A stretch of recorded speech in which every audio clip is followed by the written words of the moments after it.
In this video, I am going to demonstrate the Copenhagen Plank and give you a couple alternatives to how you can take this to a level that will meet you where you are. So first off, this Copenhagen Plank is great for adductors, obliques, and shoulders, and then a little bit of transverse abdominis because you have to stabilize. So a really, really great core exercise. I actually started doing this when I went and saw Dr. Amy for, I went to see her just because I wasn't sure if I needed pelvic floor PT. I felt a disconnection to my abs, and this is one of the exercises that she gave me, and that was over a year ago, and I have kept it in my routine ever since. So this is what the full expression looks like, and I'll give you alternatives to how you can make it yours.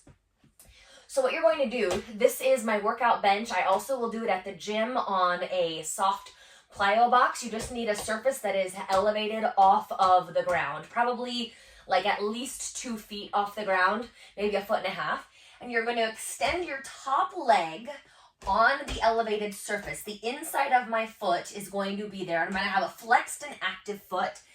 My shoulder is stacked over my elbow, or my elbow is stacked under my shoulder. So that's the distance that you want away from the bench. And then I'm going to push down through my forearm, engage my obliques, lift my hip, and then I'm going to lift my leg. So here I've got my knee in line with my hip. We don't want it to sag down.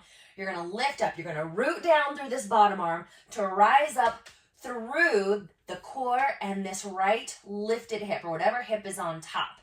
Shoulder stacked, hip stacked, knee in line with hip, ankle in line with knee. Lots of angles here. You're really working this bottom oblique. You're really working this top adductor. Make sure you're breathing, you're braced, and then I'll show you a couple alternatives. So that's really, really challenging. I'm going to show you one other add-on that you can make. I don't know if it makes it harder, it's just different. So I'm going to say do whatever feels comfortable. Same setup, shoulder over elbow, hip stacked, lift up. You can straighten and extend this bottom leg, okay? You can also do that.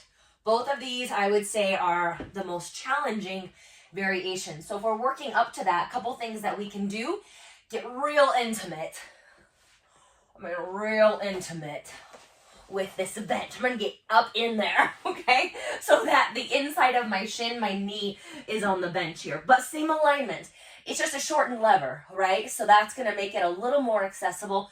Shoulder over elbow, hand on the hip to begin. Lift this bottom knee up.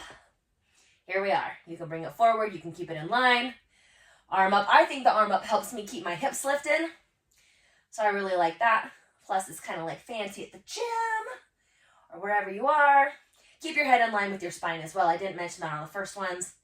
And then again, release. Now, if we want a little bit more support, use your bottom knee for an assist. So top leg extended, shoulder over elbow, legs strong and long. I'm going to lift up like I'm doing. You might need a mat underneath your forearm, by the way. A modified side plank or supported side plank. My obliques are still working very, very hard. Very, very hard. So if this is where we are, this is where we are, and you're going to build a ton of strength here, okay?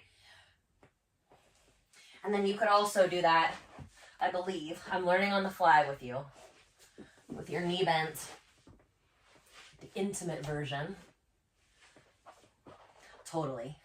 Yeah, so shortened lever and the bottom support, a really nice way to support yourself in this position. Whew. There we go. Let us know if you have any questions on your Copenhagen Plank.